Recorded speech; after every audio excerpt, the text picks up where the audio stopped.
ఢిల్లీలో కిషన్ రెడ్డి మాట్లాడుతున్నారు, లైవ్ చూద్దాం.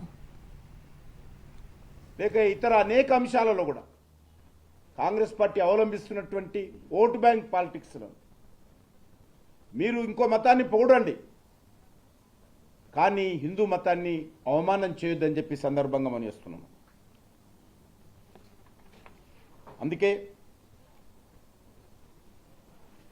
నేను ఈరోజు ముఖ్యమంత్రి రేవంత్ రెడ్డి గారిని డిమాండ్ చేస్తా ఉన్నాను. మీరు హిందూ దేవుళ్ళ గురించి మాట్లాడినటువంటి మాటలు, తాగటోళ్ళకు ఒక దేవుడు, పెళ్లిగానోళ్ళకు ఒక దేవుడు, పెళ్ళైన వాళ్ళకు ఒక దేవుడు, ఈ రకంగా అనేక అంశాలు ఏవైతే మాట్లాడారో గతంలో కేసీఆర్ కూడా హిందూగాళ్ళు బొందుగాళ్ళని బెదిరించాడు. ఆ తర్వాత ఆయనకి దానికి సంబంధించి ఏ రకంగా బీఆర్ఎస్ పార్టీ వ్యతిరేకంగా ప్రజలు స్పందించారో రేవంత్ రెడ్డి కూడా గుర్తుపెట్టుకోవాలి. టీఆర్ఎస్ కూడా యాంటీ హిందూ ధోరణి ఏ రకంగా వివరించిందో మనం చూశాం. కాబట్టి ఇప్పటికైనా బేషరతుగా రేవంత్ రెడ్డి నిన్న మాట్లాడినటువంటి మాటల మీద యావత్ హిందూ సమాజానికి క్షమాపణ చెప్పాల్సిందిగా డిమాండ్ చేస్తా ఉన్నాం. హైదరాబాద్ లో 22 పారిశ్రామిక వాడల్ని నగరానికి దూరంగా తరలించడం వల్ల హైదరాబాద్ వాసులకి కాలుష్య కారకం నుంచి వాళ్ళని తగ్గించేటువంటి అవకాశం ఉంది. ఆ ప్రయత్నం ప్రభుత్వం చేసినప్పుడు దాన్ని తప్పుపట్టడం ఎంతవరకు కరెక్ట్? ఒకటి. రెండోది, మీరు ఇన్సైడర్ ట్రేడింగ్ అన్నారు. ఇప్పుడు వాళ్ళు దాన్ని పారిశ్రామిక భూములు బదలాయింపుకి ప్రభుత్వం అవకాశం ఇస్తుంది. అది ప్రభుత్వంలో ఉండే పెద్దలకి ఇన్సైడ్ ట్రేడింగ్ అనేది ఎట్లా జరగబోతుంది అనేది. ఇప్పుడు మీరు మార్కెట్ రేట్ ఎంత ఉంది, ఇప్పుడు మీరు ఫిక్స్ చేసిన మార్కెట్ రేట్ ఏంది, మీరు ఏ రకంగా వాళ్ళకి ఎగ్జంప్షన్ ఇస్తున్నారు మల్టీపర్పస్ కమర్షియల్ జోన్స్ కింద, దాంట్లో మీరు తీసుకునేటువంటి మరి ఇన్సైడర్ ట్రేడింగ్ ఎంత అని చెప్తా ఉన్నాను. మీరు అదే రైతులకేమో ఇవ్వరు, ఇండస్ట్రీస్కే వాళ్ళకి మాత్రమే ఇస్తున్నారు. ఈరోజు చాలా పెద్ద ఎత్తున దీనికి సంబంధించి కాలుష్యం ఇండస్ట్రీస్ తరలించండి, నొప్పుకుంటాం. గతంలో కూడా కాలుష్యం ఉన్నటువంటి కాలుష్యం వెదజల్లేటువంటి ఇండస్ట్రీస్ని తరలించాలనేటువంటి విషయంలో నోటీసులు ఇచ్చారు, కోర్టులు కూడా ఆదేశించారు. అది ఇంప్లిమెంట్.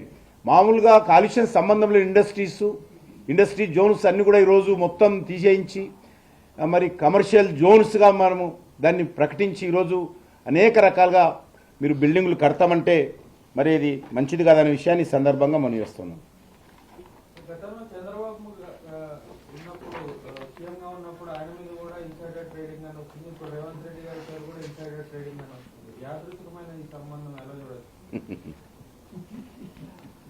నేను అనేది ఒకటే, గతంలో నాకు ఐడియా లేదు ఏముంది ఏ విషయంలో వచ్చిందో, కానీ ఇప్పుడు మాత్రము చాలా స్పష్టంగా ఈరోజు ఈ యొక్క హైదరాబాద్ పరిసర ప్రాంతాల్లో ప్రతిరోజు ఏ రకంగా భూములు అమ్మి దాని ద్వారా ఈరోజు భూములు అమ్మడం ద్వారా రిటైర్ అయినటువంటి ఉద్యోగస్తులకు తాత్కాలికంగా కొంత ఇన్స్టాల్మెంట్స్ ఇస్తా ఉన్నాడు. భూములు అమ్మకుండా ఈరోజు ప్రభుత్వం గడిచే పరిస్థితి లేదు. కాబట్టి ఈ భూములు అమ్మడం ద్వారా చేస్తున్నటువంటి ప్రయత్నంలో భాగంగా ఈరోజు అనేక రకాలుగా ఈరోజు ఫ్యూచర్ సిటీలో కూడా అదే ఉన్నది. ఫ్యూచర్ సిటీ అంటే అదొక మరి ఆ రకంగా భూములు ఇస్తానని చెప్పి అందరినీ ఈరోజు ఏ రకంగా వ్యవహారం చేస్తారో మనం చూస్తా ఉన్నాం.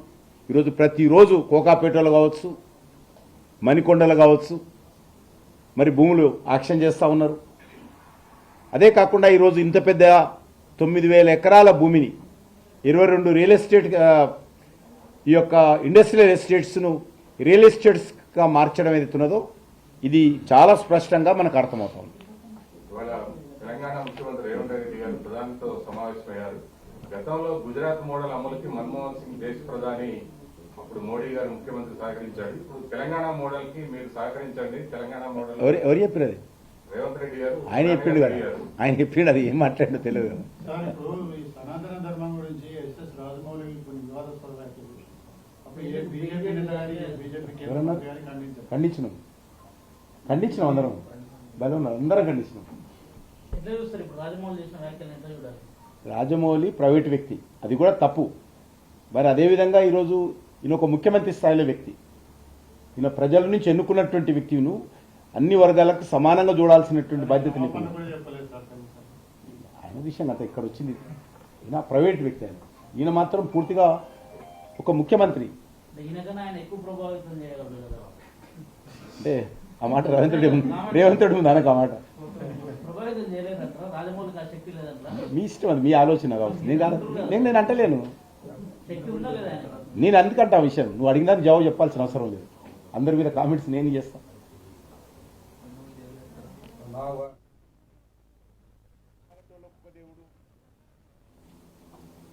ఈ రకంగా అనుచితంగా వెటకారంగా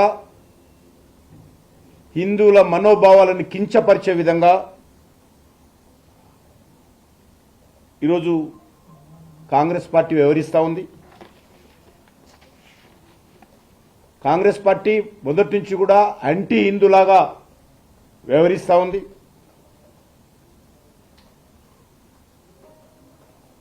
సాఫ్రాన్ టెర్రర్ అని, రామసేతు ఒక మిత్ అని కాంగ్రెస్ పార్టీ కానీ కాంగ్రెస్ పార్టీకి సంబంధించినటువంటి ఇండియా అలయన్స్ కానీ సనాతన ధర్మాన్ని ఒక క్యాన్సర్గా, ఒక కరోనాగా ఈ కాంగ్రెస్ పార్టీకి సంబంధించినటువంటి ఇండియా అలయన్స్ ప్రకటించిన విషయాన్ని కూడా ఈ సందర్భంగా మనం చేస్తున్నాం. నేను ఒకటే అడుగుతా ఉన్నాను, మీరు హిందూ దేవుళ్ళ గురించి మాట్లాడుతున్నారు కదా, మరి ఇతర మతాల గురించి మాట్లాడే ధైర్యం ఉందని అడుగుతా ఉన్నాను. ఇతర మతాల గురించి వచ్చినప్పుడు కాంగ్రెస్ అంటే ముస్లిం, ముస్లిం అంటే కాంగ్రెస్ పార్టీ, కాంగ్రెస్ పార్టీ ఉంటేనే ముస్లిమ్స్ ఉంటారు, కాంగ్రెస్ పార్టీ అంటేనే ముస్లింల గౌరవము, ఆ మతం వచ్చినప్పుడే అట్ట మాట్లాడతారు. హిందువులు వచ్చినప్పుడు, హిందూ దేవుళ్ళ గురించి వచ్చినప్పుడు, హిందూ మతం గురించి వచ్చినప్పుడు ఇంత కించపరిచే విధంగా, హిందువుల మనోభావాలు దెబ్బతీసే విధంగా మీరు మాట్లాడతారు. అది రామజన్మభూమి విషయంలో కావచ్చు, లేక ఇతర అనేక అంశాలలో కూడా కాంగ్రెస్ పార్టీ అవలంబిస్తున్నటువంటి ఓటు బ్యాంక్ పాలిటిక్స్లో మీరు ఇంకో మతాన్ని పొగడండి, కానీ హిందూ మతాన్ని అవమానం చేయొద్దని చెప్పి సందర్భంగా మనం చేస్తున్నాము. అందుకే నేను ఈరోజు ముఖ్యమంత్రి రేవంత్ రెడ్డి గారిని డిమాండ్ చేస్తా ఉన్నాను, మీరు హిందూ దేవుళ్ళ గురించి మాట్లాడినటువంటి మాటలు, తాగటోళ్ళకు ఒక దేవుడు, పెళ్లిగానోళ్ళకు ఒక దేవుడు, పెళ్ళైన వాళ్ళకు ఒక దేవుడు, ఈ రకంగా అనేక అంశాలు ఏవైతే మాట్లాడారో, గతంలో కేసీఆర్ కూడా హిందూగాళ్ళు బొందుగాళ్ళని బెదిరించాడు. ఆ తర్వాత ఆయనకి దానికి సంబంధించి ఏ రకంగా బీఆర్ఎస్ పార్టీ వ్యతిరేకంగా ప్రజలు స్పందించారో రేవంత్ రెడ్డి కూడా గుర్తుపెట్టుకోవాలి. మందు దాగటోళ్ళకు ఒక దేవుడు, ఈ రకంగా అనుచితంగా వెటకారంగా హిందువుల మనోభావాలను కించపరిచే విధంగా ఈరోజు కాంగ్రెస్ పార్టీ వ్యవహరిస్తూ ఉంది. కాంగ్రెస్ పార్టీ మొదటి నుంచి కూడా యాంటీ హిందూలాగా వ్యవహరిస్తూ ఉంది.